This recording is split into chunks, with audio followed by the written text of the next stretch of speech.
Expliquez-nous, Nicolas. Les députés espagnols viennent d'adopter une loi pour faciliter le changement de sexe à l'état civil. L'Espagne va devenir le pays d'Europe où ce changement sera le plus simple. Oui, la loi espagnole va permettre à chacun de changer de sexe sur ses papiers d'identité sur une simple demande à la mairie. Il faudra juste renouveler la demande 2 fois pour éviter les décisions sur un coup de tête. Mais pour le reste, il ne sera plus nécessaire de passer devant un tribunal, ni d'avoir commencé un traitement médical, ni même d'avoir commencé à changer d'apparence. Bref, il n'y a plus de conditions, plus rien à justifier.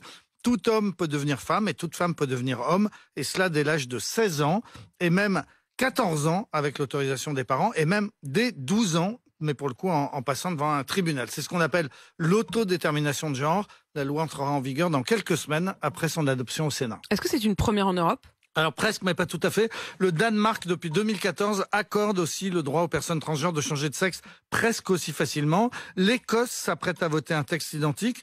Jusqu'à présent, la loi britannique permettait de changer de sexe en fournissant un certificat médical pour attester de ce qu'on appelle une dysphorie de genre, c'est-à-dire une souffrance liée au fait de ne pas se sentir dans son genre officiel. En Écosse, donc, cette obligation va disparaître. Une simple déclaration permettra d'obtenir un nouveau certificat de naissance. Cette loi ne fait pas l'unanimité. Les féministes estiment que si l'on nie le sexe, alors on nie aussi les inégalités sexuelles et donc on fait reculer le combat des femmes. C'est par exemple ce que défend l'Écossaise d'adoption la plus célèbre, J.K. Rowling, l'auteur d'Harry Potter.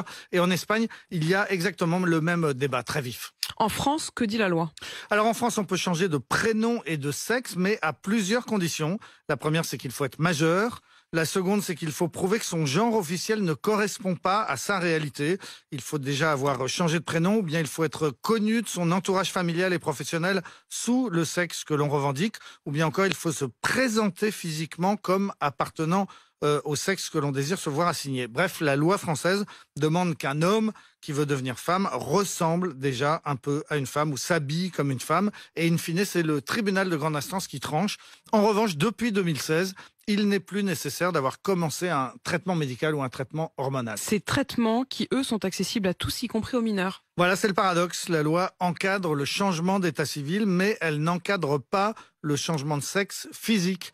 Les traitements hormonaux ou les opérations chirurgicales relèvent de la seule décision d'un médecin à qui on demande de s'assurer du consentement éclairé des mineurs. Et les parents de ces mineurs concernés s'étonnent souvent de voir que leurs enfants peuvent très vite et assez facilement se voir prescrire des actes médicaux qui parfois sont irréversibles. Une récente enquête du Journal du Dimanche montrait que le nombre d'adolescents qui entament une conversion explose en ce moment. Les consultations spécialisées dans les hôpitaux français ne reçoivent plus que sur liste d'attente. Ils sont débordés. Majoritairement, ce sont des jeunes filles qui consultent pour qu'on les aide à devenir des garçons. La Suède a été le premier pays au monde dès 1972 à reconnaître les personnes transgenres et à les assister médicalement. Mais justement, la Suède est aussi le premier pays qui recule actuellement. Le nombre des diagnostics pour troubles liés au genre avait augmenté de 2000% en 10 ans.